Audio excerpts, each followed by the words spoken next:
Kessel plays it around back of the net for Bozak. Bozak with less than a minute to go in the period. Conley. Kessel, a pass in front, that deflected just wide. Conley trying to get to it in time, and he does. Keeps it alive. Conley to the middle of the ice. Conley now to Kessel.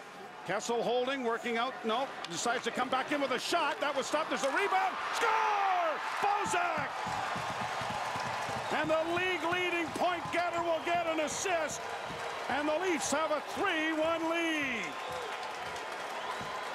You can't handle the heat of a Kessel shot if you're a goalie. And Kessel just absolutely rifles it. Now, Dwayne Roloson gets his shoulder on it. But the problem he's got is there's no way he can control the rebound. And it goes right off the left arm. But what a job by Bozak here is he absolutely outmuscles Nate Thompson down low.